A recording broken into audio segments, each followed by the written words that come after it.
Nina, once you say something, they'll also come.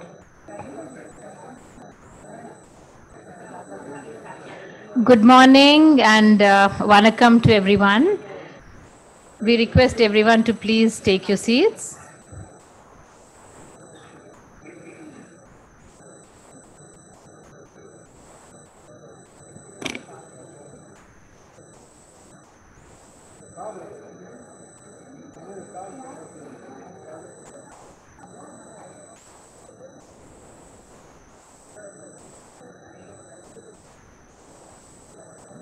To all our Duchess members, I think this is our first meeting after the third wave. So good to see. I think some of you are still at home, and I think some of you are on Zoom. I guess from next month, I'm sure all of us will be out here for all the meetings physically. So welcome to each and every one of my dear Duchess members. And this is for the information of all our guests today. We have a lot of guests, and I would like to welcome first our chief guest and our the main person for today, Sagarika Ghose.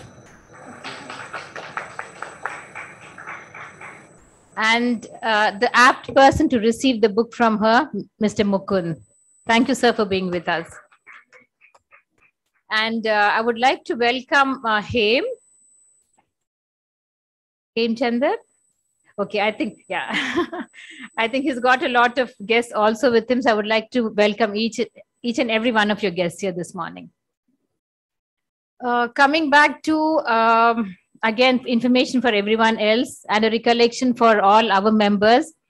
Guys, we are into our 20th year. We've gone past the 20th year.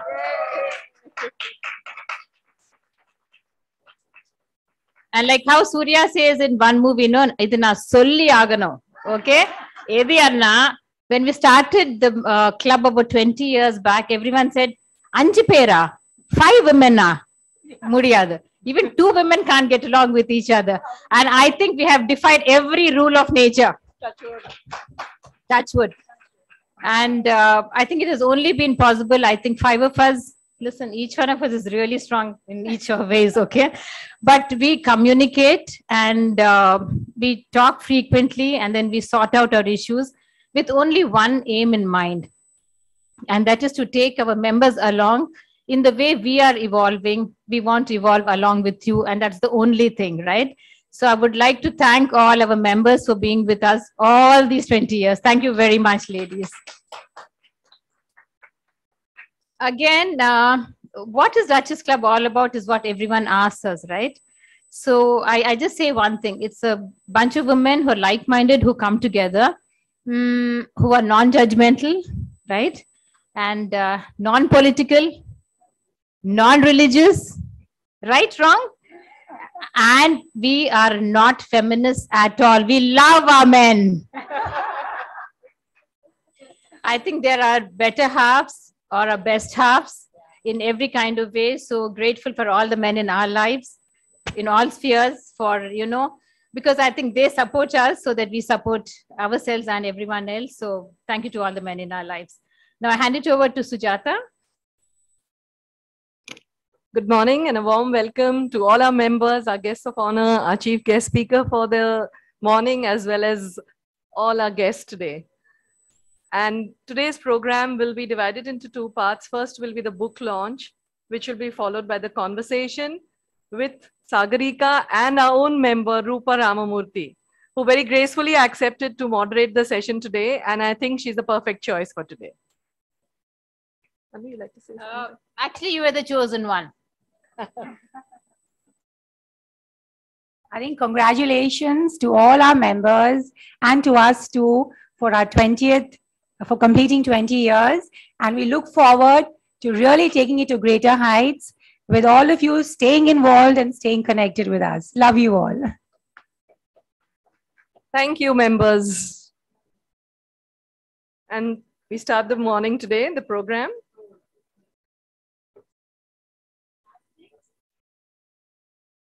Again, I have to say this. 2 years back, just before the first, around the first wave, I think, Sagarika Ghose, you know, Sujata connected with her. And then she was supposed to come for us. That was the month of March, right? And I remember all of us were coming back in the bus from Pondi, and then suddenly, that was the first time I heard there was a word called lockdown. I mean, no, what is a lockdown? So she is the one who told us there was something called the lockdown, which was happening, and then she cannot travel from Delhi.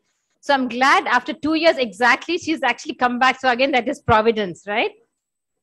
And the first time I'm sorry, Sujata, the first time I heard about Sagarika Ghose was from my husband, Vijay, okay? He would be hooked on to CNN, IBN. Yeah. And then he knew this news reader, okay?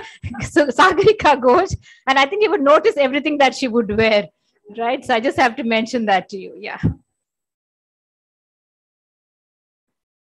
It's an absolute pleasure to welcome today our guest speaker for the morning, Ms. Sagarika Ghose, a well-known senior journalist, columnist, anchor, author, and broadcaster. Sagarika has a BA from the renowned St. Stephen's in Delhi and an MPhil from Oxford. She's a Rhodes Scholar. She has been a journalist since 1991 and has worked at Times of India, Outlook, and the Indian Express. She was a primetime anchor for BBC World on Question Time India and on news network CNN IBN. She has won several awards in journalism and is the author of 4 books. She's married to Mr. Rajdeep Sardesai, another well-known journalist and news anchor, and she has 2 lovely children. Intelligent, knowledgeable, and extremely well-spoken, Sagarika speaks her mind. And she was sharing with us yesterday, with Rupa and me, that she goes into the character on whom she's writing. And generally, she writes at dawn, and she writes her best. In short, Sagarika is a role model for a strong, successful, independent woman with a mind of her own. A very warm welcome to the Duchess Club once again today, Sagarika. Can we have you on stage, please? And today here at the Duchess Club, we are very happy and honored to launch her latest book, Atal Bihari Vajpayee, in the 75th year of independence and in our 20th year at the Duchess Club.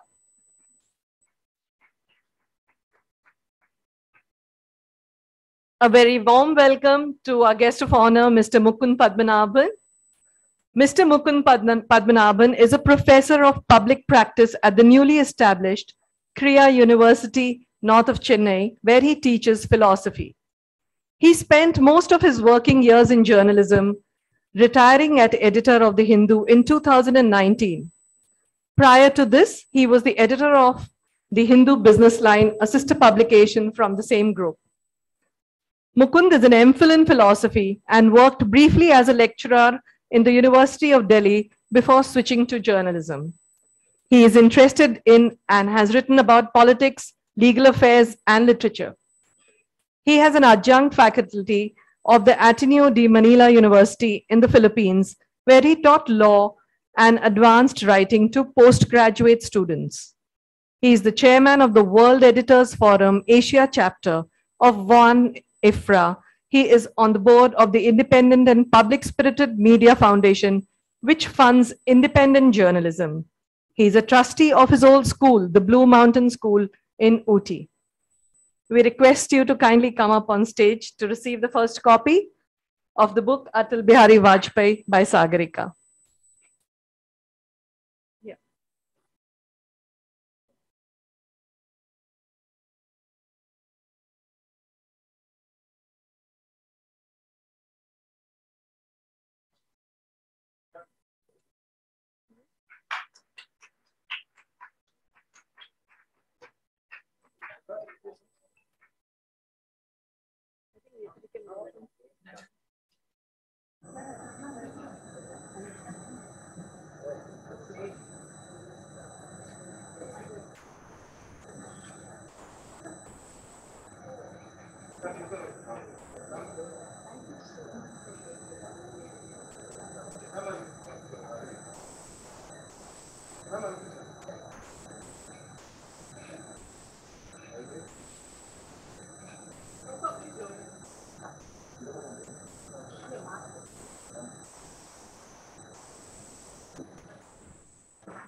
A warm welcome to Mr. Tyagarajan. Thank you, sir, for gracing the occasion. And thank you to all the guests who've come today, invited by Haim and by Sagarika also. Thank you. First of all, just 1 minute, please. Yes, a very warm welcome to Palnivel Tyagarajan, and he's actually the finance minister. I just want to say that our government is doing a fantastic job, and I think all of us need to applaud for that. Please take back the words from all of us in appreciation of all the great work, especially during this COVID period. Thank you so much. Thank you. Thank you to the Duchess Club for this invitation, Sujata. Sorry, I just said thank you to the Duchess Club for this invitation. I think this is the second time in Chennai that I've been with Sagarika. The first was for her book, The Gin Drinkers in Chennai. So I'm really delighted to be able to do this. All of us know her in different avatars. I think her newest avatar is a columnist at the Times of India, and I'm sure many of you who read the newspaper would read her sort of sharp columns, regularly. I must confess that I got hold of a copy of the book only a couple of days ago, so I haven't read the entire thing, though I have made some progress into it. Enough, I think, to make some observations. I think it was you, Sujata, who said that she teases out the person and the personality in her biographies. And I must say, this is exactly what struck me when I read it, because there are biographies where the focus is related to entirely on what that person has done in connection with some large or some seemingly larger purpose, whether it's politics or whether it's the economic life or whether it's environment and so on. And I think that's one way of doing a biography. But the other way of doing it, and I think this is, forgive me, this is my observation, I'm not sure if it's entirely right. The other way of doing this is to actually bring a person to life. And I think that's one way of casting a light on a time. And as I was reading this book, and I think one of the things that she does enormously successfully and in this extremely engaging and I think the journalist in her also shines, biographer too. She has a sense of what interests people. But there is an era which has gone by, which we all lived through, the Vajpayee era, that shines in the book, and it shines through in a way from his personality in a way, which is the focus. And I think that's an incredibly wonderful way and a gripping way of writing an autobiography. Thank you. I'll finish the book, I promise, in the next few days. But thank you again for having me here. Thank you. Thank you again. And I'll do this. Yeah. Thank you. Thank you very much, Mr. Mukun. And we have a small hamper from the Duchess Club to you. Thank you.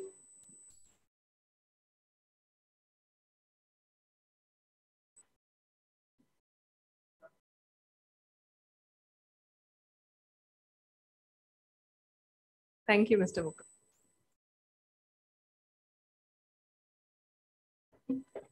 So now on to our conversation. That's the second part of our program today. And it's a book discussion and conversation with Sagarika and Rupa Rammurthy, our very own Duchess member.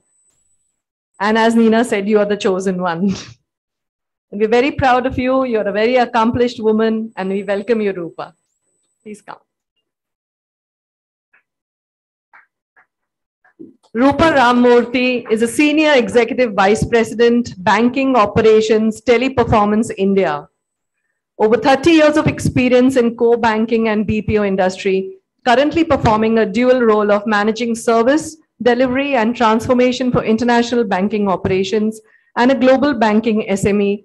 Aim is to contribute to financial institutions, change and help them to be more innovative, agile and human.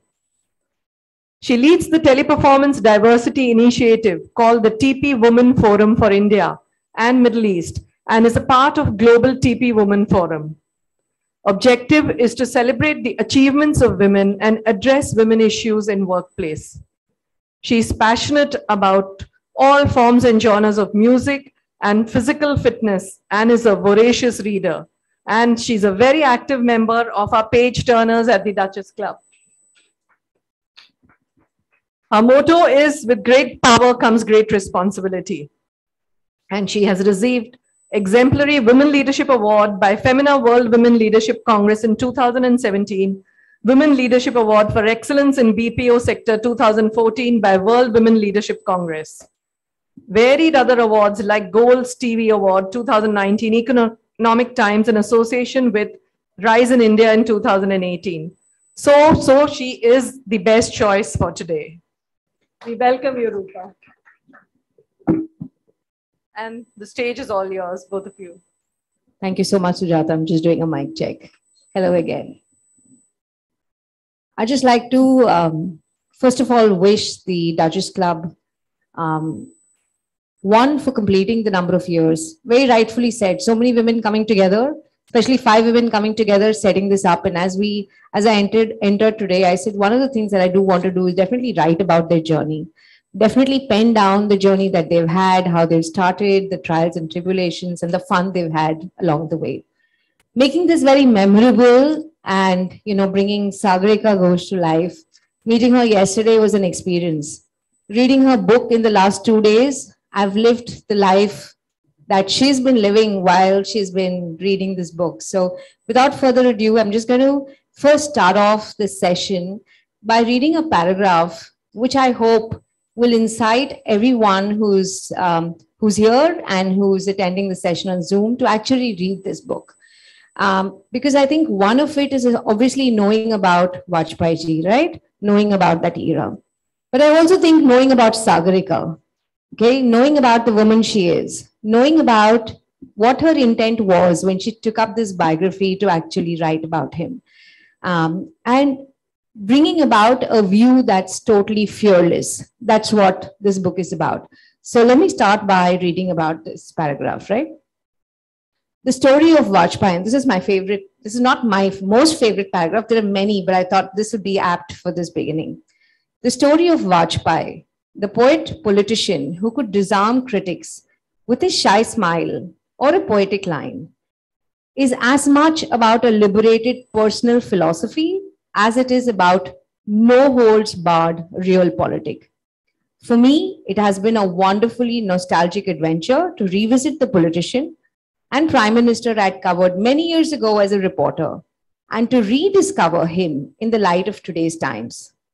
As a tribute to the poet politician, I've composed some rhymes of my own at the start of every chapter, which I hope readers will enjoy. And honestly, I did. Vajpayee's best epitaph should be in the poetry he so loved and to which he turned as balm.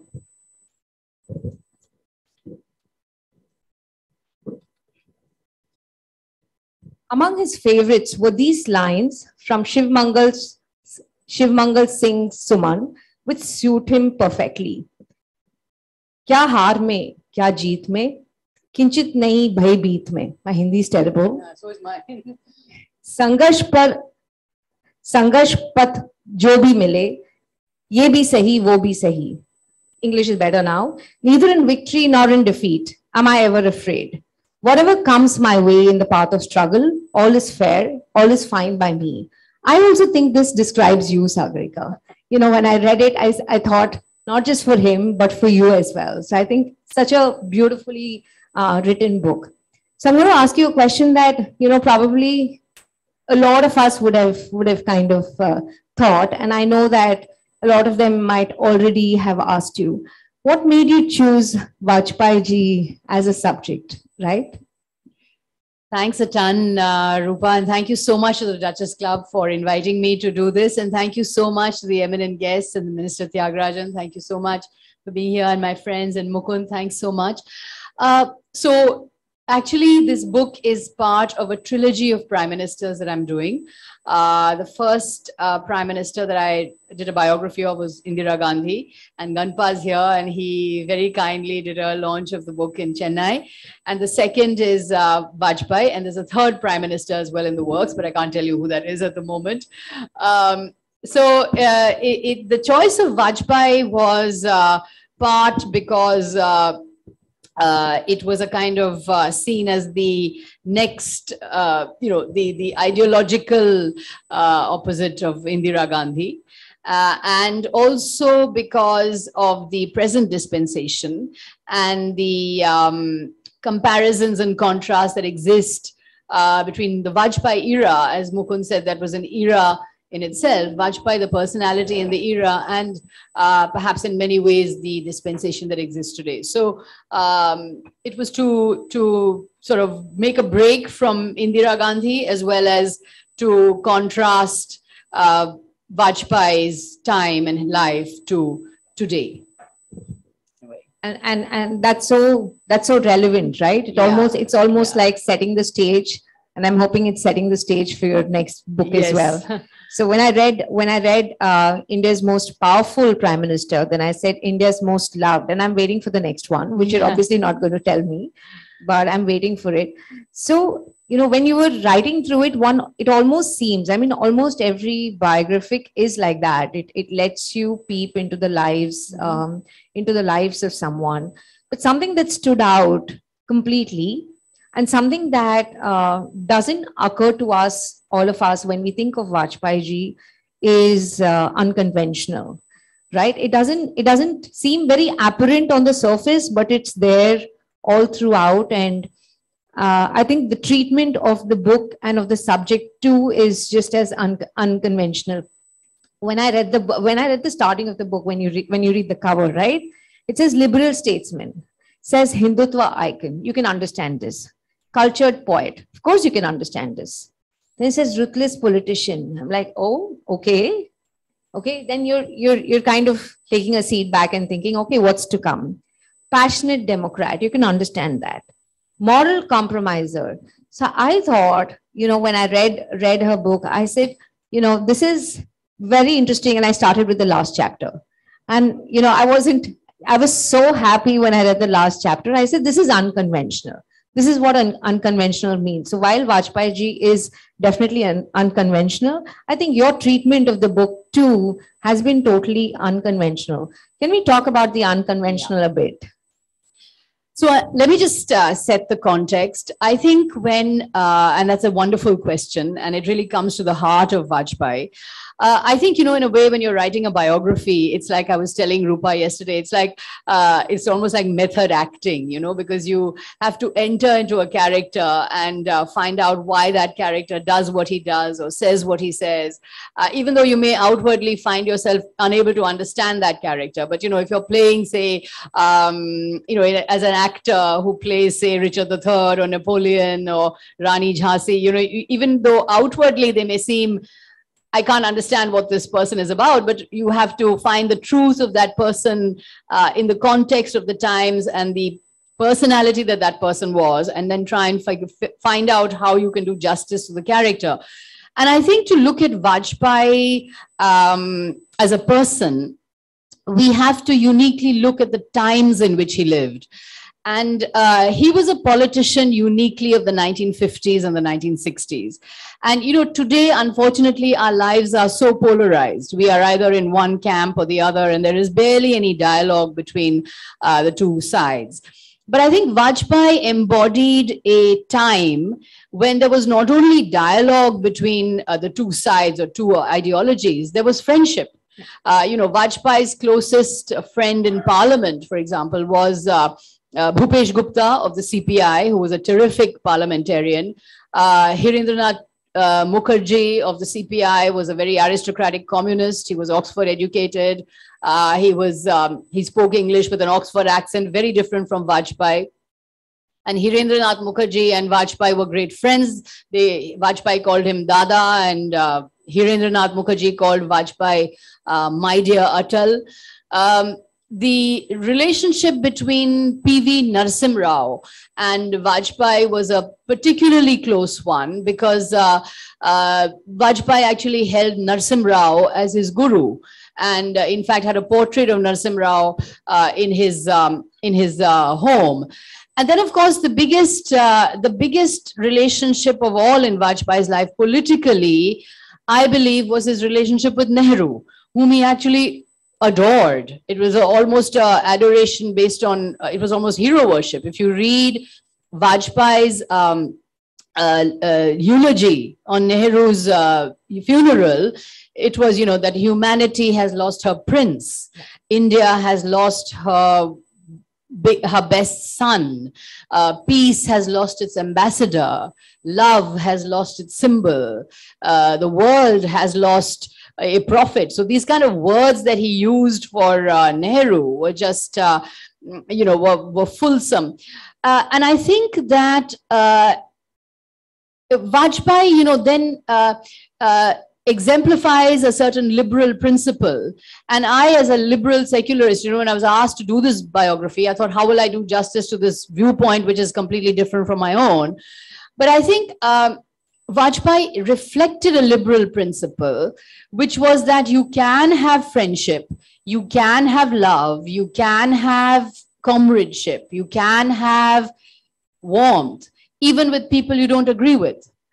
If you adhere to the norms and parameters of parliamentary democracy, that is key. If you adhere to the norms and rules of parliamentary democracy, you can be friends even with those you don't agree with. So he had this wonderful line about parliament, Maryada mein rehkar seemao ke bhitar. You keep the honor of parliament and keep the limits of parliament. So there are rules of democracy, there are norms, there are procedures, and there are limits. We can't go beyond the culture of restraint, the culture of mutual restraint and mutual respect that democracy has given us. And within this culture of restraint, we can hold to our ideology, but we can listen. We can believe in something very strongly, but we can reach out in dialogue. So in that sense, that is the biggest learning to me of Vajpayee. That in our deeply polarized times, here's a figure who is holding to his ideology, who is moored in his ideology, but who is constantly reaching out for dialogue. And seeing that as a possibility, that you can have dialogue, you can have reach out. So I think that's the lesson for Vajpayee in today's polarized times. And I, as a liberal, appreciated this about him and was able to have empathy with him for this reason. I do think that there are many instances where Vajpayee failed the test of constitutional democracy. And as a liberal, I can't but recognize those and flag those. But having failed the test of constitutional democracy on several occasions, there were also occasions when he upheld constitutional democracy and upheld democratic principles. So, he's a mixed bag. As I say, Vajpayee is inconvenient. You can't conveniently slot him here or slot him there or put him in this box and that box. He's inconvenient, but he's real. And I think in the inconvenience lies his claim to constitutional democracy and to parliamentary democracy. Unconventionality. I think this is important because if you look at the figures of the 1940s and 1950s, who were caught up in the big movements of the time, whether it was the Gandhi and non-cooperation movements or the civil disobedience movements or the big struggles for freedom. These were characters who, in many ways, shunned the conventional life and shunned the middle-class comforts of conventionality, and went into different kinds of movements and had unconventional personal relationships. Gandhi had many unconventional personal relationships, which he was very frank about and openly wrote about. Nehru's relationships were, he had a number of friendships as well. Ram Manohar Lohia, the great socialist leader, in fact, was not a believer in marriage and, lived all his life with someone he never married. And Vajpayee was equally unconventional in his personal life. He lived all his life with a woman he was in love with since college and with her family. And with this woman, Mrs. Kaul and Mr. Kaul, and their family. So he lived all his life in this highly unconventional arrangement. Publicly, it was not hidden, although Mrs. Kaul was never seen in public. But he was not, there was no humbug or hypocrisy about his personal life. And I think that if you hold to a certain degree of unconventionality and a certain degree of personal liberation in your personal sphere, then that shows in your politics as well. Your personality is your politics. And I think he was unconventional. He was an iconoclast, and he was in many ways irreverent about all ideologies. So while he was rooted certainly in the RSS, and he was an RSS member all his life, he shunned the orthodoxy and the zealotry that is, often the mark of that school of thought. Not just because of his personal life, but in his politics, and in the kind of politics he pursued as prime minister. Because in the politics he pursued as prime minister, if you look at Vajpayee's tenure from 1999 to 2004, I mean, he is literally being assailed on a regular basis by his own ideological family, who think that he's not being, rigid enough or extreme enough, or is far too centrist. The Panchajanya wrote an editorial saying the Vajpayee government should be consigned to the dustbin of history. Dattopant Hengadi, who was the big Swadeshi hawk of the Bharatiya Mazdoor Sangh, actually held a rally in which he called Finance Minister Yashwant Sinha an aparadhi, that you're actually a criminal. So, in fact, the ideological brotherhood that Vajpayee represented was at loggerheads with him when he was prime minister, and he was at loggerheads with them. So it was a very complex relationship, and in that, again, he was unconventional. If you look at Vajpayee's repeated reach outs to Pakistan, he went to Pakistan as foreign minister when he was foreign minister in 1977. He went to Pakistan in 1999 in a bus, the famous Lahore bus yatra. He then had the Agra summit. He then invited Musharraf. So he was constantly, again, reaching out to Pakistan, again, in the face of opposition from the hardline brotherhood. And he was never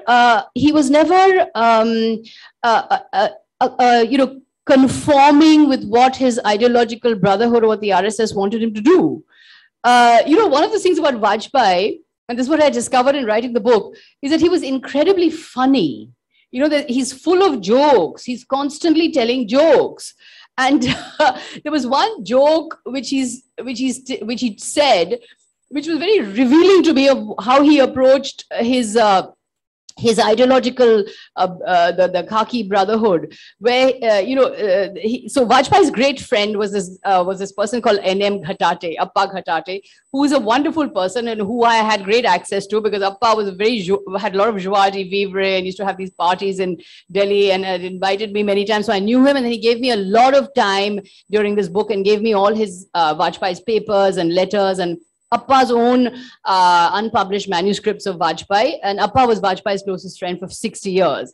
So Appa had this dinner, and Vajpayee came for the dinner, and there was Nanaji Deshmukh, who was one of Vajpayee's colleagues in the RSS. And Nanaji at the dinner said, Deen Dayal Upadhyay came to me in a dream and said I should be avoiding chicken. So Vajpayee turned around and said, Arey, Nanaji, itna bada admi, such a big person comes to you in a dream, and all he says is don't avoid, avoid chicken. So that was the kind of, it was a joke, but I thought it was very revealing of the way Vajpayee used humor often to make a political point. He once again turned up at one of Ghatate's dinners in a Pathani suit. And, which was, he was asked, Arey Vajpayee ji, aap Pathan suit mein aaye hain. So he turned around and said, main desh ka gulam hu, vesh ka nahi. I'm a servant of the country, but not a servant of dress. So I think there were a lot of these instances, and this is just, these are just flippant remarks he made. But on a serious level, if you look at the lifestyle that Vajpayee led, and there were many, chutkules, what do you call these limericks about Vajpayee in the sung, which is that Netaji ate murg masallam, then he watched a blue film, then he went to a rally and lectured the people about poverty. And everybody laughed. So everybody loved it. So, he was certainly a very colorful personality. He used to drink openly, eat non-vegetarian food, enjoy the company of, people, whether it was, female artists or opposition politicians. And I think in many ways, this personality was key to also the kind of politics he played in terms of trying to always reach out in dialogue and trying to always reach out to allies. Of course, Jayalalitha was his great ally and of course brought him down very famously by one vote. And of course, Mamta Banerjee was his great ally as well. And he once went to Mamta Banerjee's house and said, "Aap to Agni Ganana hai, you are a lady of fire." So I think Vajpayee was ideally suited for a coalition era, for India's coalition era, because remember in post 1989, actually, India entered the coalition era when there were hung parliament after hung parliament, and Vajpayee was well suited to attract allies. The question I'm often asked is, would Vajpayee have been an ideological zealot if he had 300 plus seats, if he was, a majority, if he had a massive majority? I don't think so, because Vajpayee was moored, as I said, in parliament. He was born in parliament, not 10 years in parliament, not 20 years in parliament, not 30 years in parliament, not 40 years in parliament, 50 years in parliament. And 50 years in parliament as an opposition leader. He became prime minister right at the very end, when he was 72 years of age. So unlike, say, the present prime minister who entered politics through becoming chief minister of Gujarat and then became prime minister, Vajpayee never had state power. He was in opposition decade after decade after decade when the Congress was winning over 300 seats and was a highly, the Congress was a leviathan. It was a juggernaut in the time of Nehru and Indira. So this massive Congress leviathan and the opposition figure against this leviathan uniquely shaped his political identity. He wanted to create that alternative to the Congress, wanted to create the challenge to the Congress. But as I say in the book, in the end, the choice he made of seizing power perhaps was morally fallible. And that's why I say, the moral compromiser, but then but it comes at his compromise. I think Vajpayee's adoption or embrace of the Ram Mandir movement comes after decades of actually trying to practice centrist politics and then embracing that at the end. So he was the opposition figure all his life. He was a backbencher, not a backbencher, but a parliamentarian all his life. And I remember covering parliament in those days. Of course, now we're not allowed to go near parliament. Journalists, as you know, are barred from parliament. But in the early days when we were covering parliament, I mean, Vajpayee was always there with his cronies and joking and, making wisecracks and like a Pied Piper among parliamentarians. And so that was key. And again, when we read the story of Vajpayee, we also read the story of the 1950s and the 1960s, which is the golden age of parliament. It was really the golden age of parliamentary functioning and parliamentary debate and parliamentary practices. And it was actually the time when Parliament was at its height of glory, and you had the great parliamentarians such as, Hirendranath Mukherjee, Bhupesh Gupta, so many others. And if you read those speeches, and I read those parliamentary speeches of the 1950s and 60s, I mean, what speeches? really what speeches, brilliant, erudite, knowledgeable, and this was pre-Google. So, wonderfully prepared speeches, ranging over vast ground, and Parliament was the center of India, and Vajpayee was very much rooted in that cohort of well-spoken, brilliant, erudite men, because sadly they were all men. I wish there were more women. I wish there were more women prime ministers. My task would be so much easier. But in fact, he was part of that cohort of parliamentarians who sort of debated India into existence in the 1950s and 60s. Thank you for that. I know that the word unconventional sparks that kind of excitement. The finance minister has beat a hasty retreat. I just like to, everything that when I was speaking about debate and disagreement, that's when the finance minister said, "See you then." So if I had to summarize, Sagarika, everything that you actually said, okay, you wrote a line in your book which says, he also in the process created a template for Indian conservatism expressed in a democratic way. You can't express it, better than that. Everything that you just said in that one line. Two things come to my mind. One is that, when one talks about political leadership, global leadership, presidents and prime ministers globally are so well known, renowned, written about, spoken about. And when you talk about political leadership in a global context, you've got the Clintons and the Kennedys, and you've got everybody referred to. Very seldom does Indian leadership really get spoken about, except when there's a leader who's, probably now Vajpayee ji is doing everything that he's doing across the border.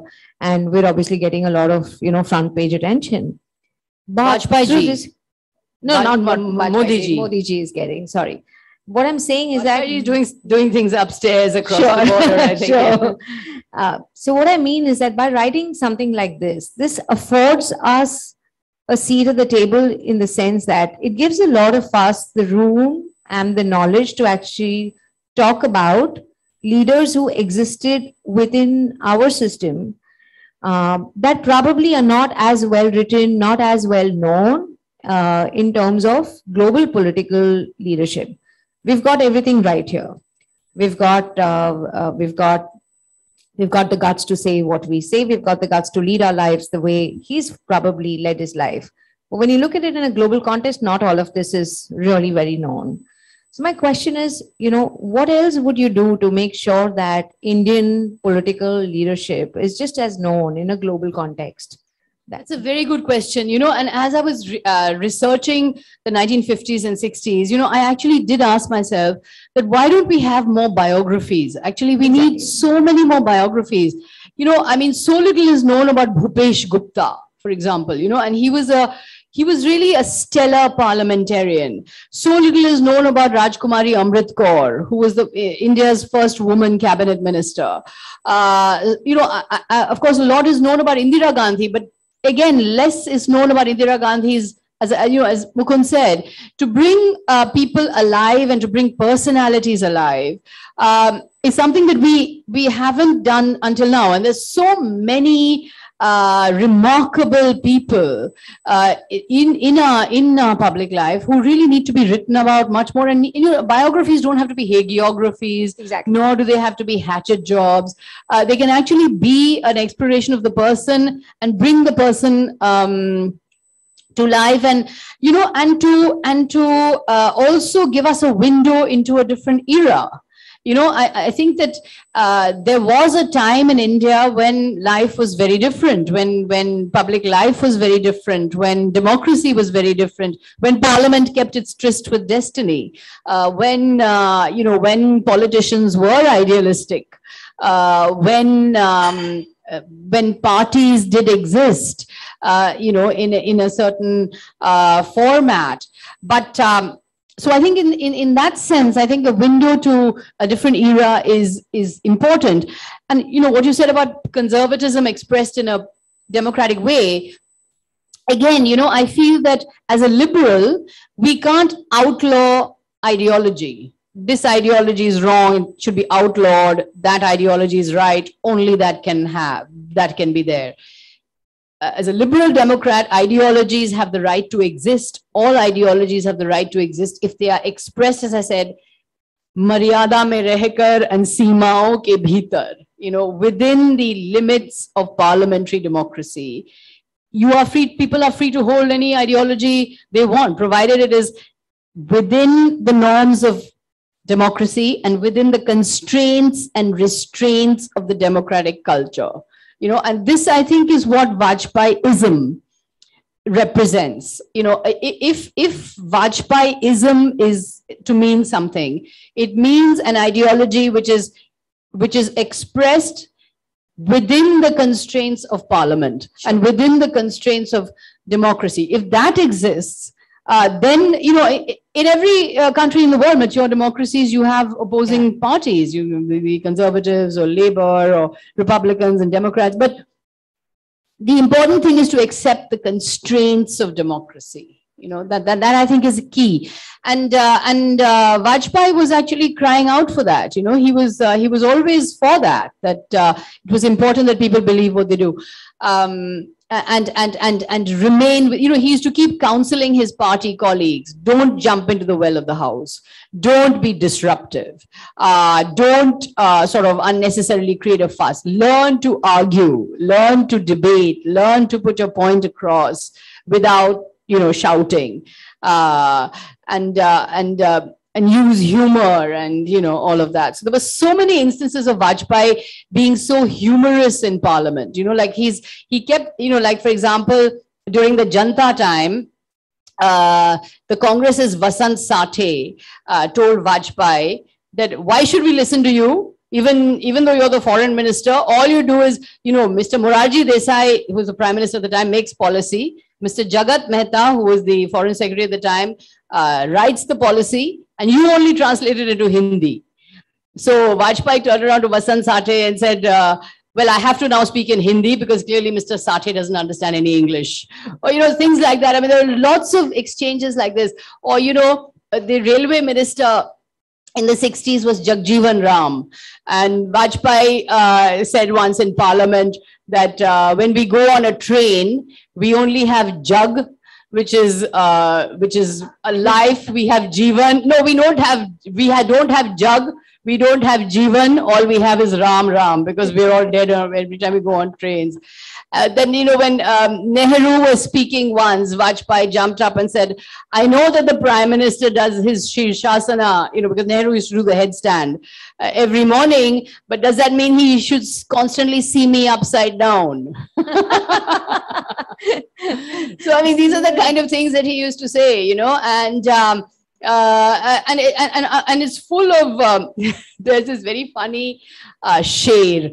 So when in 1991, when the economy was liberalized, Vajpayee attacked Manmohan Singh by using a sher from Ghalib, saying that, Ghalib has this sher of something, which I don't really remember the words, but it was, the lover will wait for the loved one, for the dear departed loved one, and the hair will grow longer. As I wait for my loved one, my hair grows longer.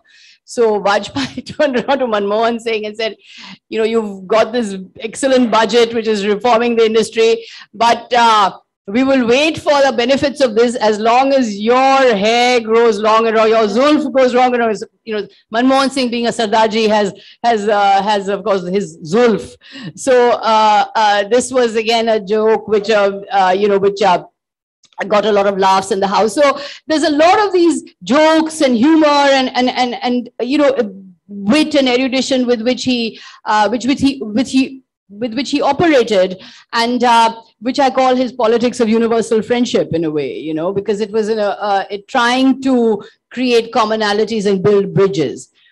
Today you have the opposition called various names: Khan Market Gang, Tukre Gang, Deshdrohi Gang. I, of course, am a member of the Khan Market Gang.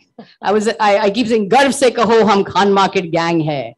But, but Vajpayee who was himself an opposition politician all his life, it would have been unthinkable for Vajpayee to call anybody any names, because he himself was an opposition member all his life. I mean, think about it. In Vajpayee's time, a government fell by one vote.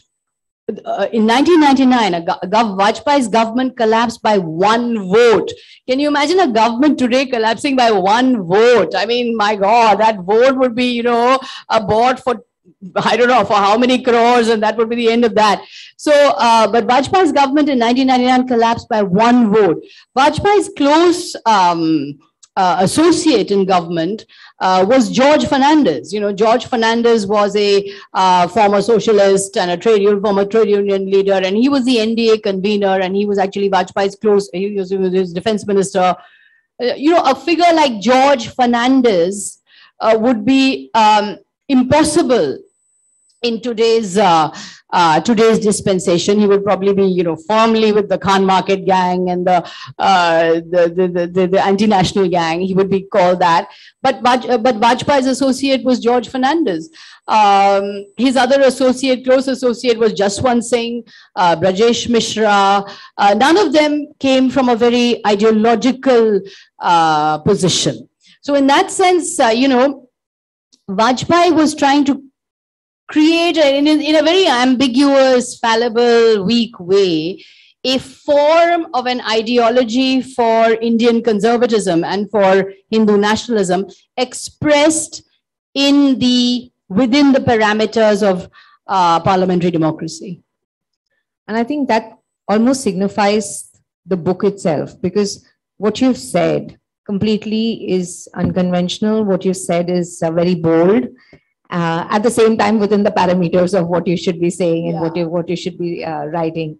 You know, when you read the chapters, I had such a struggle. Of course, I started with the last chapter, but you know, when you read the chapters and when you look at the headers, you're very intrigued to see what it has. So how's this? You know, the man India awaits, you can still understand. The rise of the Saffron Nehru, and you're wondering, okay, where is she going with this one? Gandhian socialism goes wrong. And you're like, okay, almost every chapter is kind of inviting you to almost read it. And for me, honestly, Sagarika, it was like reading a screenplay. It was like, you know, from the beginning to the end, it was that. And, you know, with that, I have another question, not so much about the book, but about, you know, breaking the glass ceiling. It's about being bold. It's about women being bold. And it's about, you know, it somehow signifies what Duchess stands to, which is empowering women. You know, what kind of glass ceilings did you have to break? I know that you're a liberal. I know your ideologies, but coming from where you come in today's context, of course, today you can speak far more than you used to, but that's never stopped you ever. In my mind, I didn't think, as I read more and more about you, I didn't think the glass ceiling ever existed for you. But you know, I just like to hear more about being bold, being fearless, saying what you have to say.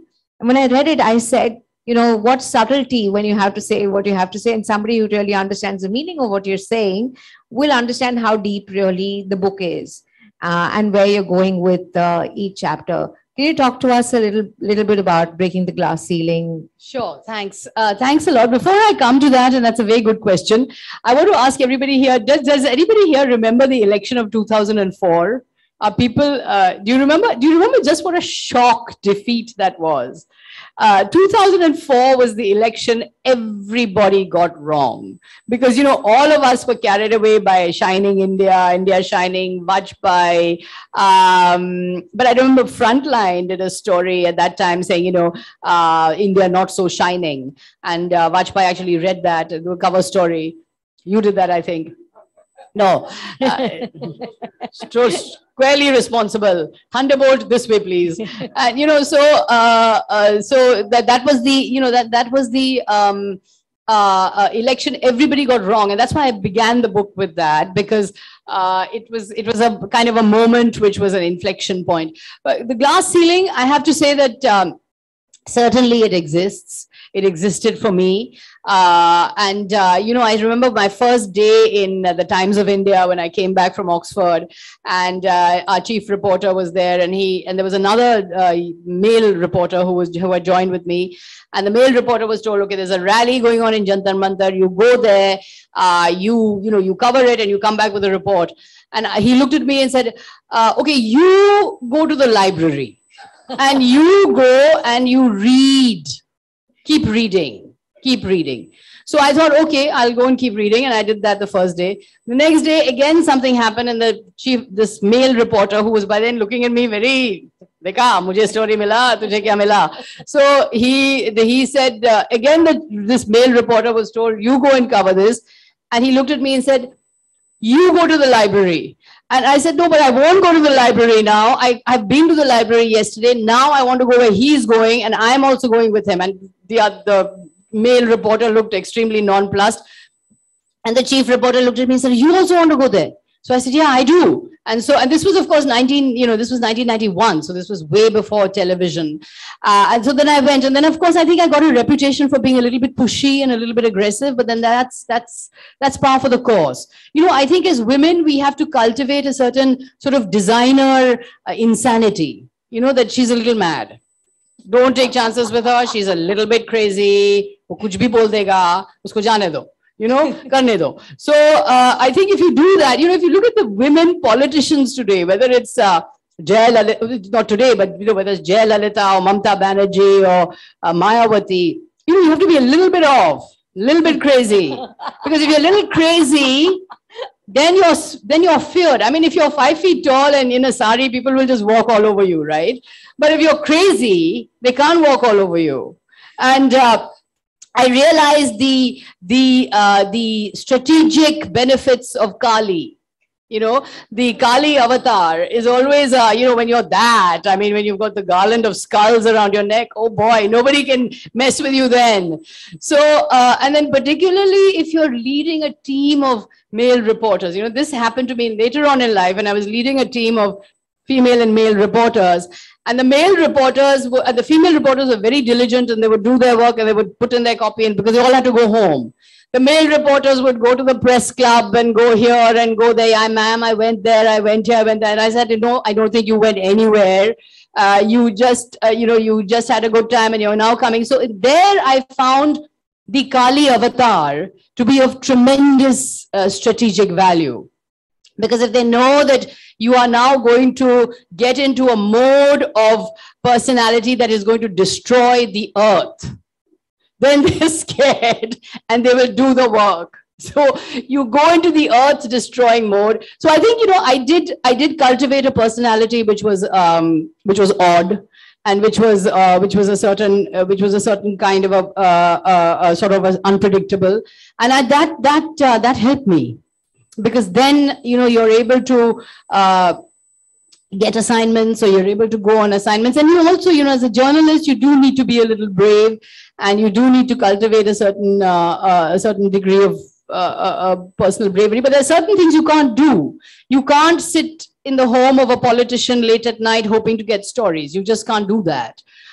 You can't go from office to the press club late at night and sit there with the cronies and cut deals. Again, you can't do that because you have to be home. So, so there are limits, certainly, I would say, to how far a woman can go in journalism. Certainly, there's a big glass ceiling. But television has been uniquely empowering, I think, for women, because television actually did create a level playing field and brought a lot more women into the reporting field and a lot more women into challenging reporting assignments than print journalism had been able to do. And now, of course, the opportunities are much greater for women writers and for women journalists. And I'm very glad I've got this opportunity to write, biographies of 3 prime ministers. This would have been, I think, unthinkable for a woman journalist maybe 20 or even 30 years ago. Women journalists or women writers had to write on certain subjects, but to be commissioned to do this series, I'm very grateful for that. And I think it does show that, that barriers are being broken. Absolutely. When one reads other biographies, when one reads stories about other people's lives, with the amount of research that you've done, humongous research. And when you read it, you understand the kind of research you'd have had to do to come out with a book like this. One almost falls in love with the character that one reads. And sometimes it gets very difficult to be true to the subject that you're reading, because here you have history, you've got facts, you've got everything. And you've been probably living with the, all the material, all what you're listening, almost to a point of falling in love with the character that you're writing. It's like screenplay. But still to remain true to the subject and present facts as is and say, here's what it is. You can love it or not love it, or agree to it or not agree to it, but here's where facts are. And at the same time, it's almost like, being dispassionately passionate about something, and that comes out very strongly in your book. How have you managed that? Because it's very difficult not to get so engrossed in the subject and not to write something that's a little more maybe flattering, or no, maybe flattering is the wrong word, but a little more, to make the audience almost fall in love with the person. You haven't done that. No. You've called it out as it is. And that's your nature. Obviously, that's who you are. But difficult when you're writing a screenplay not to make everybody fall in love with the person and to say the story as it is. Yeah, I think that's very well said. But I don't think biographies should be hagiographical. It doesn't mean that you are writing a poem to this particular person, or nor are you doing a hit job. You are basically assessing the person from your point of view. Of course, you can't escape your point of view, because you can't escape who you are. And I don't think the biographer can escape the biographer's own ideas about democracy and liberal values, etc. But I think to do justice to a particular person is important, because you're writing it for people to read and form their own opinion. It's like I would say a film or a biopic. Show, don't tell. Show the person, bring the person to light, and then let the reader see what he did or didn't do. Because ultimately, you have to be a factarian. Yeah. And if you're a factarian about somebody's life, and this is what he did and this is what he said, this is not an assumption, this is what he actually said and this is what he actually did. If you stick to those, if you're a factarian on somebody's life, then then you can bring the person out. And I used to feel almost haunted by these two particular people, because I write at dawn, which is in the middle of it's around 3:34, which I think is a great time to write, because it's dark and you just have that lamp on and you can focus on your research. And I had all my papers and research material all around me, and I used to have this feeling that maybe I'm conjuring up Indira Gandhi's ghost or Vajpayee's spirit, and then looking over my shoulder and saying, "Don't write that, write this," and there was this sort of astral sort of experience that I was willing myself to have. But then you have this, you do develop a relationship with this dead person, because you think that, you can't do an injustice to this person. This person is entrusting me with their life and entrusting me with their thought, and is coming to me at night in my study. I can't fail this person. I can't just simply do what I want to do without giving this person also the benefit of the doubt. Otherwise, why have I agreed to do this biography? So I have to be honest in looking at this person. And there's so many things I found out about these two people. Indira Gandhi had a troubled relationship with her father. It was much more troubled than people think it was. Nehru didn't think she would amount to very much, and she resented him for it. So they were not, this close sort of pair that people often think they were. And in fact, there was a lot of almost bitterness between Nehru and her father, Indira and her father. And between Vajpayee and his father also, there's a very odd relationship. I mean, Vajpayee's father decided to enroll in college when Vajpayee entered college. Vajpayee entered his MA in political science, and his father said, "I will also enter for an MA in LLB with you." So his father and son were in the same class, in the same college. And Vajpayee writes about this, saying, how incredulous this old man, my father, has come here and he's my student, he's my classmate. And then I researched a little more on their relationship, and I spoke to Appa Ghadate about it, and also another associate from the RSS who knew Vajpayee's family very well. And it was another very interesting relationship. There was shades of a kind of sort of competitiveness almost between Vajpayee and his father. Both were poets, both were equally erudite. Vajpayee's father was a inspector of schools in the Gwalior state, and the Gwalior state, as you know, was a loyalist to the British Raj. So he was implacably opposed to the RSS and to the Hindu nationalist movement. He was much more of a socialist. And Vajpayee was, of course, very different and had a completely different ideological choice. So he didn't come from a very, from a very traditional RSS family in that sense. It was a choice he made. And there were these shades of sort of an adversarial, not adversarial, but a kind of almost competitive relationship with his father, which I found very interesting.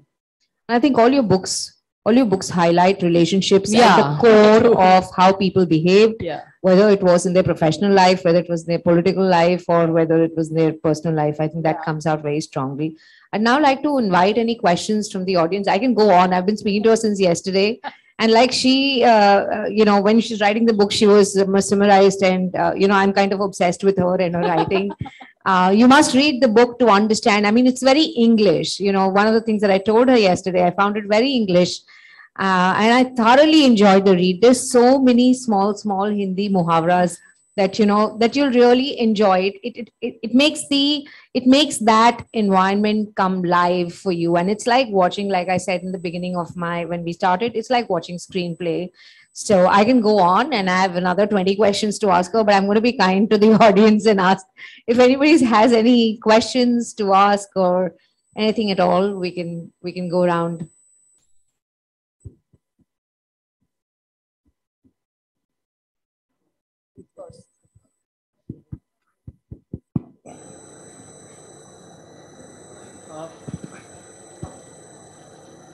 Hello. Yeah. So with biographical writing, sometimes there's sort of two approaches that sometimes can be taken, and I'll just mention one of them because he's also written on Indira Gandhi. So take someone like Jairam Ramesh. Now, Jairam Ramesh argues that all biographical work should be based only on written sources, that he's not going to look outside.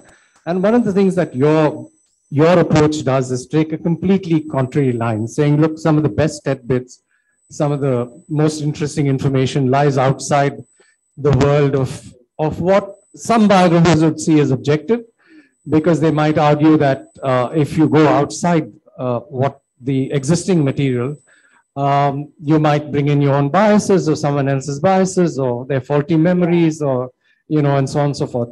So I just want, I'm not advocating one or running down the other or something, but it's an interesting, question or a debate or an approach. So I just wonder, what your thoughts on this are. Why you think it's important to go beyond written sources? Yeah, I think that's a very good question. In fact, I rely on not only written sources in my biographies, but a lot on interviews and a lot on primary interviews with people who knew the person well and have memories of the person. And this is problematic, I realize, because a person could be saying things that, may not be objectively proven by written text. But I think it's important, because I think when you're writing a biography, I think you not only need to understand what the person meant as a person in history, but also as a kind of psychological study, and I do a psychological study of my subjects because I think that is what draws readers and younger generation into appreciating a particular character, because the written texts tell their own story and the written text can be incorporated into a biography. But I think if you go for oral material or you go for interviews or you go for memories of people, I think those are important because they are often fundamental to understanding the personality. You know, it would be if you look at Vajpayee's written, you know, in India, where the practice of writing down one's thoughts or writing down one's private memories is actually not that well established as it is in, say, England, where, you know, Edwina Mountbatten maintained detailed diaries, and Mountbatten himself maintained, you know, writings of his works, and those still survive. But in India, there is not that confessional writing culture that personalities have, or personalities in the modern era have. You know, in a certain time, for example, Mahatma Gandhi maintained detailed accounts of his life and thoughts. Nehru wrote in detail about his life and thoughts, but Vajpayee didn't. And he didn't have a confessional approach to writing about his private life, which is, I think, you know, maybe a cultural trait, that you don't write down your personal life or your personal experiences to that extent. So I think it's fundamental to go beyond what is available in India in the written domain, if we are to understand the personality. And the reason why and how I do it is, I talk to someone who I'm interviewing, and then I try to match it with what somebody else is saying about the particular person, and then try to match it with the text I have and match it with the evidence I have, and see if that is actually holds up in as evidence. You know, because Uma, for example, I'll give you an example, because this is, I wrestled with this. Uma Sharma I interviewed on Vajpayee. And Uma Sharma is a Kathak dancer, and she you know, regaled me with her relationship with Vajpayee and her many, you know, encounters with Vajpayee, and what he said and what he did, and how they were, you know, they were very close companions. Now, there is no written record of Vajpayee's interactions with Uma Sharma, but others remember the interactions, such as Pavan Verma, such as Ghatate. And of course, there are magazine articles on how Uma Sharma was given the Padma Shri, and how Uma Sharma was, the photographs with Vajpayee. So that's how I go about it. You know, when I do an interview, I see whether that interview matches with what others say, and whether there is some written evidence of the person who is describing the kind of relationship she's describing. Now, would she be lying about her relationship with Vajpayee, knowing that I'm writing this in an interview, I'm writing this as a biography? That's a chance I take. I give my interviewers the benefit of the doubt and assume that they're telling the truth. If I can bear out the truth through other evidences, which I use to either consolidate or negate what the person is saying. How I do it. Sagarika, we have a question on Zoom. Okay. She is one of our members, Pramila, her author herself. She would like to know, how do you reconcile your liberalized views while describing Vajpayeeji's firm RSS views though he was putting across in a milder, humorous way? Yeah, so this is a very good question. Certainly, you know, when I was approached to do this biography, I did feel that I was someone who was coming at it as a liberal and a secularist, and someone who believes in equal citizenship and equal rights. And Vajpayee, who remained an RSS member all his life, he never broke with the RSS. And he was always described himself as a Swayam Sevak. But I would say that, again, we can understand Vajpayee, and I could understand Vajpayee through his actions and his words, rather than just through my assumption of what he was as an RSS member. You know, if someone says he is a member of the RSS, and I immediately develop my own assumptions about that person, that is not fair to that person, because I need to see what he's saying and what he's doing and how he's acting and how he's operating with other people to form an assessment of him.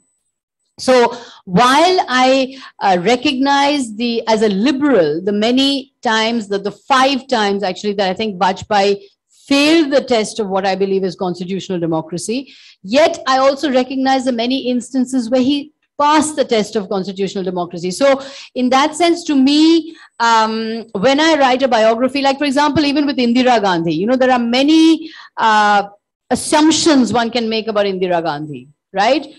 Immediately Indira Gandhi conjures up assumptions, but you have to actually see what the person is saying, what the person is doing. And I think you have to be just to that person now, or truthful to that person. What is the person? You know, Vajpayee said in an interview about Bal Thackeray, actually. An interviewer asked him that how can you be an ally of Bal Thackeray of the Shiv Sena? And Vajpayee said that don't listen to what Mr. Thackeray is saying. Listen to pay attention to what he's actually doing. So, you know, I think it's important to also look at Vajpayee and see not only what he says, but also what he does. What did he actually do as prime minister? What did he actually do as finance minister, foreign minister? What did he actually do as a politician? You know, when Vajpayee founded the BJP in 1980, the idea animating the BJP at that time was Gandhian socialism. Actually, he went away from the strict RSS line and actually called it Gandhian socialist, which the RSS, in fact, disapproved of and distanced itself from. So that is, again, a fact which, you know, it's a fact. It's something that Vajpayee did.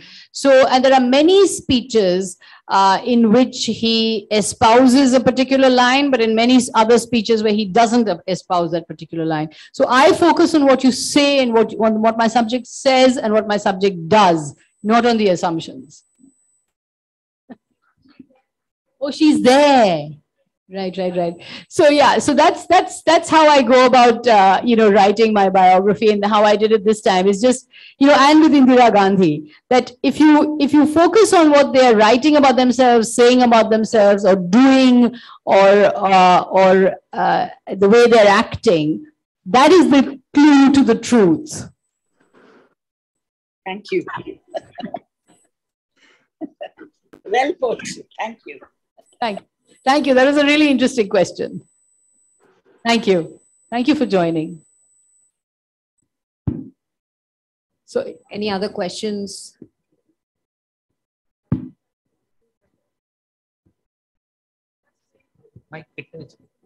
Hi.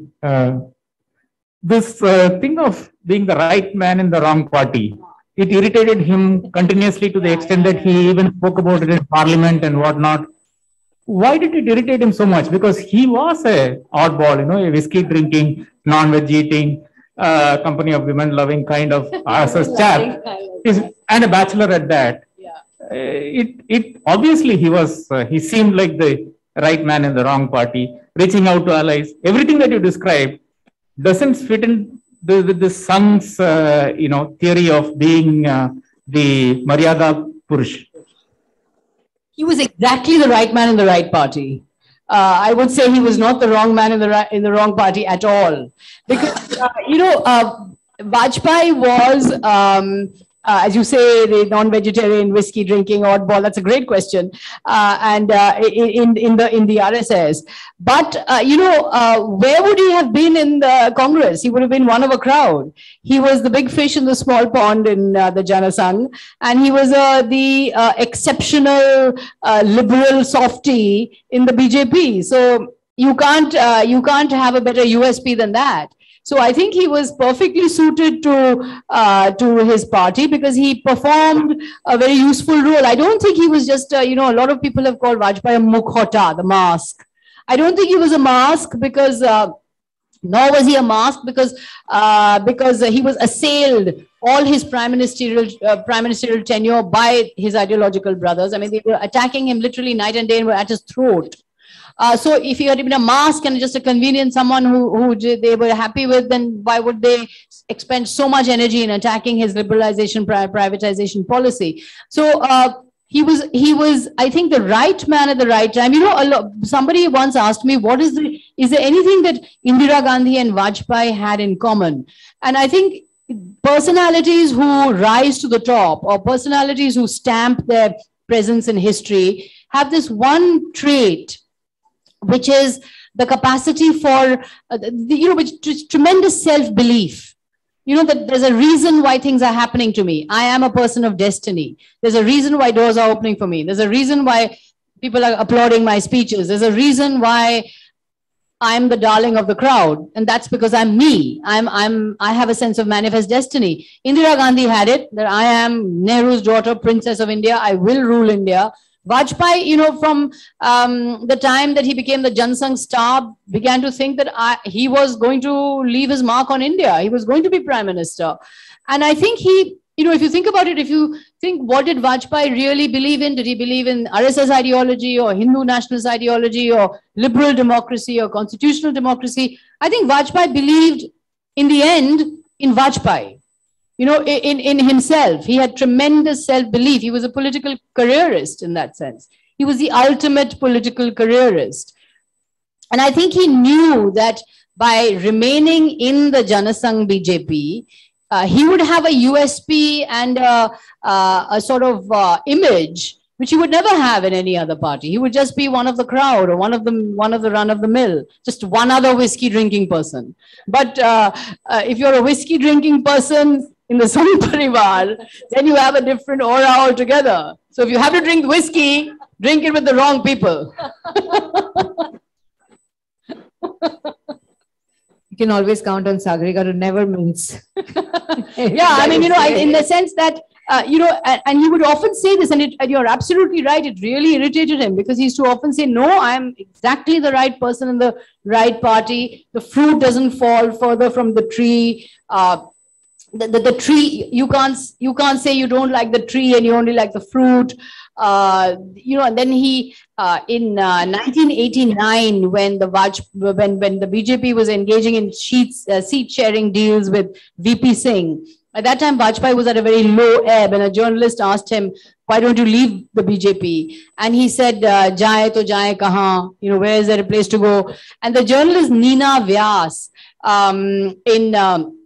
in 1991, asked him, the period from 1989 to 1996, Vajpayee was completely marginalized in the BJP when Advani had taken the BJP into the Ram Janmabhoomi movement. And Neena Vyas asked Vajpayee, are you completely marginalized now? Are you on the margins? I mean, you're finished, right? You're on the margins. So Vajpayee came back with this great line saying, correction karne ke liye margin ki zarurat hota hai. And that's exactly what he was able to do, because when the BJP wanted to correct its course after the fall of the Babri Masjid, to course correct, they had to go to the man in the margin, who was the whiskey drinker who had friends with everybody, So, and to know many such Bollywood lines, you really have to read the book, because when I read it, this one, and I'll leave it to you to describe the instance. There's one instance where he says, "Mere angane mein tumhara kya kaam hai?" yeah.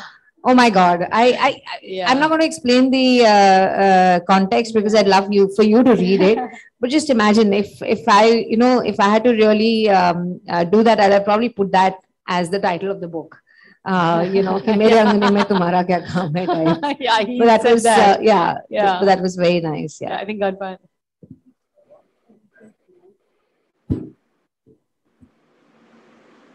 One of the things that I was always awed about Vajpayee was the amount of time he took to deliver a sentence. Between two phrases, you could almost go for a commercial break. In NDTV, they used to measure the time lost in ads. Oh, yeah. Because there was one word, and then 5 minutes later, there'd be another word. Was that deliberate? Did he practice, or was it intentional, or it's just a style? It was his style. He was tremendously talkative as a very young person.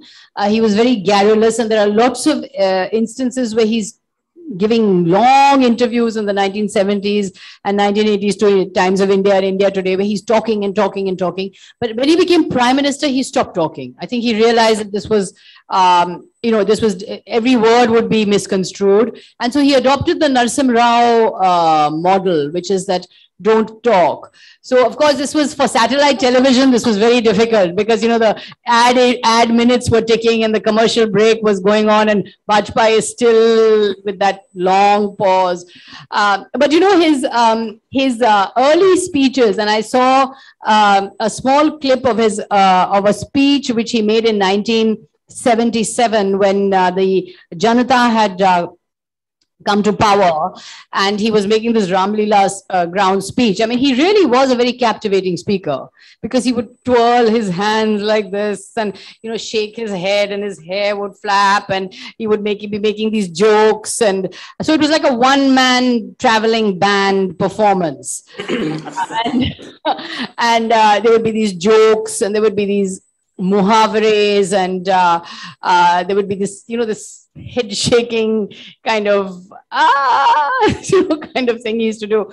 So there was a lot of that. So he was like a kind of a performer.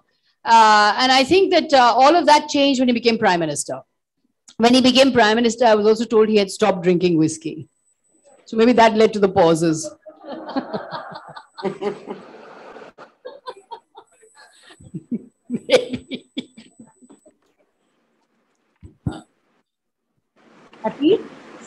Rati, you'd like to ask a question? Rati? No. Okay, we have another question from Pramila. She would like to know whether it's available as an e-book. As an e-book, I don't know, but as a Kindle, I think it it's, is. yes. Fine. And I think it's on Kindle. I'll send her a copy. She's right there. Oh, she's right there, right. Okay. Is she in Chennai or? She's in Singapore. Singapore, right. Then Kindle. Okay, there's another question that she would like to know. Okay, Pramila, go ahead. Should I look in? I am a great admirer of Atalji's poetry. Yeah. And I also admired him as a personality who was quiet when it was needed to, and at other times he was garrulous. But do these endearing aspects of this man come out in your book? Do these endearing? Well, that you'll have to read the book and see. Yes. That's why I wanted to know whether it was available on Kindle, because I can't hold books anymore. Yeah, I think you can, I think it's available. If you go to Amazon, I think it would be available on Kindle. Kindle. Yeah, I think there is a Kindle edition which you can download. And I also think you go to the, my publisher is Juggernaut, Juggernaut. And if you go to the site, you will be able to download the ebook. Okay, thank you. Thank you very much. I'll do that. I'll do that. I'll read my notes. Why? I think everyone can hear, right? Yeah. So my question is, why these particular prime ministers? Why Indira Gandhi? Why Vajpayee ji? We don't know the third one. Third one as well. Yeah. So what made you? Because there's so many interesting other prime ministers as well, like Narasimha Rao, Lal Bahadur Shastri. I think somebody should definitely research him, and very little is known about him. You know? So I think these were the prime ministers that the publisher and I together decided to do. I think that the idea was to bring alive people who may be in the news, or who may have interesting stories, about whom there may be curiosity, and who may have interesting stories to tell. So I think that was a choice. Yeah. Hello. What is your opinion about a leader? Should he be rough and tough, or soft and peace to deliver things? Well, that's a tough question. I think a leader should, I think ultimately always remain true to the people. I don't think you can, you should, maybe leaders should not distance themselves too much from people and always remain accountable to the people. That's what Vajpayee used to keep saying, that I'm elected. I'm an elected leader and I'm accountable to Parliament, and I'm accountable to the people. So I think that sense of accountability, that is very important, because as a democratically elected leader, all you are is there at the will of the people. You are not there as divine right or you're not appointed. You are there because the people want you there. So that accountability, I think, is most important. But they cannot satisfy 100%. Sorry? They I think that if that sense animates you, then you can deliver and you can perform in a way that is as Nehru said, least bad. Whatever you do may be bad, but you will be least bad if you realize that you are always accountable to the people. I think the word I would use is the Hippocratic Oath. I think politicians, my son is a doctor and he's taken the Hippocratic Oath. And I think that politicians should also take that Hippocratic Oath, which is primum non nocere. First, do no harm. So I think that should be the animating ideology of politicians, not to harm and to remain accountable to the people. What's the message you will like to take to the youth of our country today? Because they should read about all these biographies. Well, I think the message I would like to take is, in the 75th year of Indian independence, let's read about people who have been important in India's democracy, who have taken India's democracy forward, who have performed for Indian democracy. Well, Indira Gandhi was not much of a Democrat, but she did, she was an important, certainly a very seminal moment for politics in India. So I think in the 75th year of independent India, let's delve into the lives of people who took forward in some way the torch of Indian democracy. And how do you think that these could be made into biopics? Well, Indira is becoming a biopic, not a TV series. And so it is. Hopefully Vajpayee will as well. Because that's a huge media through which it can be reached to so many people. Yeah, I mean, these are interesting personalities. They are very interesting personalities, and how they interplayed with the times and the kind of people they were. I think if we focus on the kind of people they were, then we find these incredibly rich portraits, incredibly rich lives from which we can learn so much. Thank you.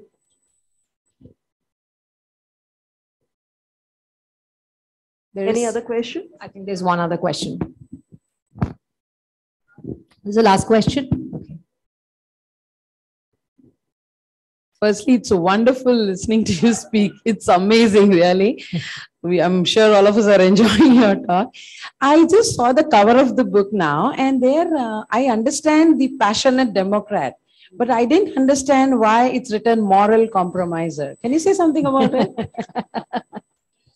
Well, as far as Vajpayee was concerned, if you look at certain key moments, such as the Gujarat riots of 2002, or such as the demolition of the Babri Masjid, I think there was a predicament in his life where what he knew was a political principle and what he knew was political power were two things which he weighed in both hands: political principle or power. And I think Vajpayee did not sacrifice. I think he sacrificed political principles for power. In that sense, he was a power politician. So, he was an ambitious power politician, and he was interested in capturing power.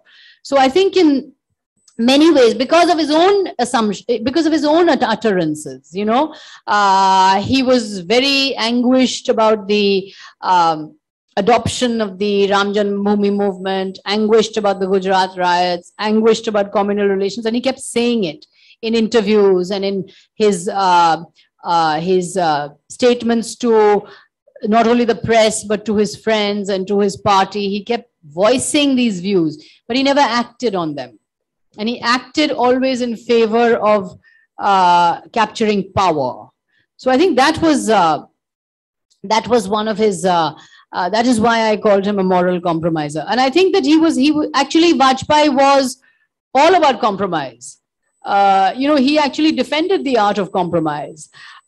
In fact, he said compromise in a good way, in some ways in a good way, in some ways in a bad way. But I think, he said that political life is ultimately about compromising. It's about compromising between two different ways to go ahead.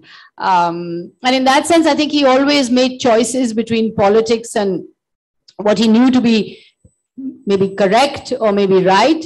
But he, in the end, always chose politics. Like Indira Gandhi. Indira Gandhi always chose politics. She chose to go ahead and be ambitious and to capture power. That was her aim, and that was Vajpayee's aim also. Did not know this part of Atal ji at all. So yes. Probably next we would want to know about Subhash Chandra Bose also. So many untold stories about him. So yes, there are many untold stories about Bose and so many untold stories about Vajpayee. I mean, there's so much that showed, a kind of a figure who was almost a loner in his party. In 1989, he was diagnosed with a kidney ailment. And Rajiv Gandhi, who was then the Prime Minister, in 1988, and Rajiv Gandhi, who was then the Prime Minister, sent him abroad as a favor to him, because Vajpayee had actually very good relations with the Nehru Gandhis, and sent him abroad and included him in a UN delegation to go to the United Nations, to go get treatment in New York. And while he was in New York, he was diagnosed with another illness, and he wrote a poem at that stage called Maut Se Than Gayi, which is about how I'm facing death. And that poem was circulated among his party men, his own party men, who thought he was dying, because the poem was how he was dying. And so when he returned from the United States, a huge crowd of party men came to meet him, his own party men. And he turned around to his aide, Shiv Kumar, who has recorded this in an interview, that he said, ये सोच रहे थे कि मौत का दस्तावेज लिखकर भेजा था, अब जिंदा कैसे वापस आ गए? So, I mean, I thought that, here was someone who actually knew that even his party men wanted him perhaps to pass away, and I thought that was a very revealing kind of a realization on the part of Vajpayee to say that, they were so happy that I had written the poem about death, that now they've come to marvel that I've returned alive, So I think in these show certain glimpses of his personality and how he operated within. So I mean, in the sense that how he operated within his own party. In fact, the book contains a lot of vulnerable moments. Yeah. That are shown. Yeah. Okay.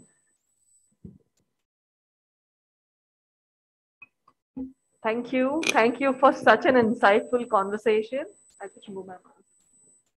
Such an insightful conversation. And yes, the book is absolutely amazing. Thank you.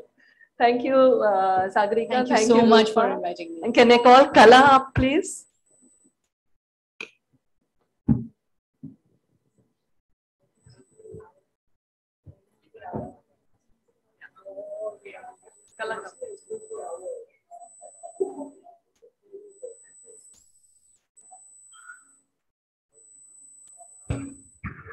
It's been a delightful morning, Sagarika. We completely enjoyed your talk about your book. And thank you, Rupa, for asking the right questions. And I love perfect questions. And allowing the author to give, even before I could, think of a question, you were kind of mind reading. You were answering all those questions. Yes, exactly. And it's been such a delightful thing. And what struck me the moment you started talking was you were talking about your subject. You put him as inconvenient.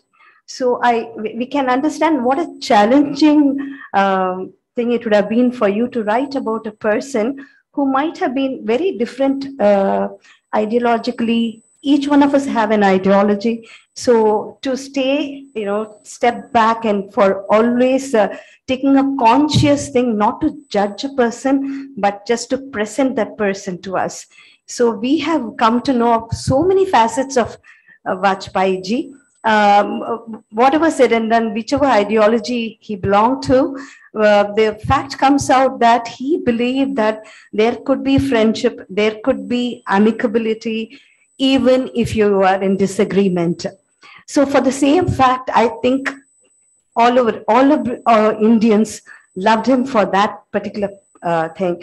And I suppose once when a person comes to a position as a prime minister, there are certain, you might have stood at a particular thing, but you suddenly realize when you come to a position of responsibility, you do make compromises. You do. So it's been extremely interesting, and we are all sufficiently intrigued to pick up that book and read it. Thank you so much. It has been absolutely delightful to listen to you, and I wish we could just, we'll wait for another book of yours also to come. You'd be regular at our Duchess Club, and I can't thank Duchess Club enough for bringing Sagarika to us. Thank you so much. Thank you, Rupa. Thank you.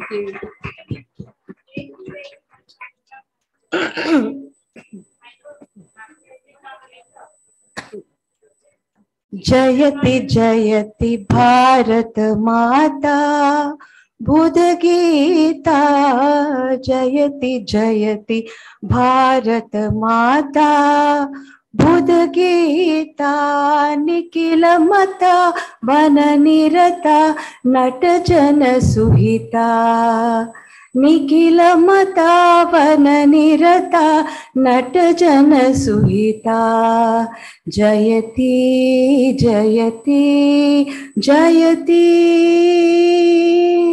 जयति जयति जयति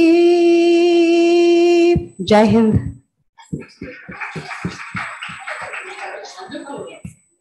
Thank you, Kala. A big thank you to Mr. Mukun Padmanabhan also for being our guest of honor today and receiving the first copy of the book. Thank you. Yeah. Request Saida to please hand over some mementos to Sagarika and to Rupa Ramurthy. Please be on stage.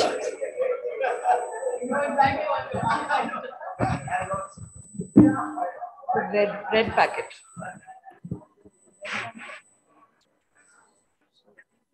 Anu takes this for Rupa. Both for her. Both for her. Saida, please come up on stage to hand over a memento and a small gift to Sagarika from the Duchess Club.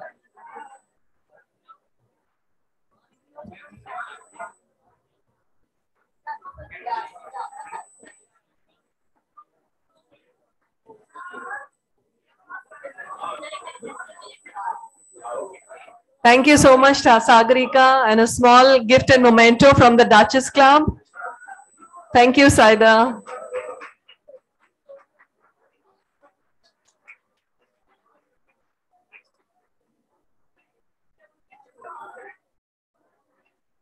And a small token of appreciation to Rupa Ramurthy. Thank you so much.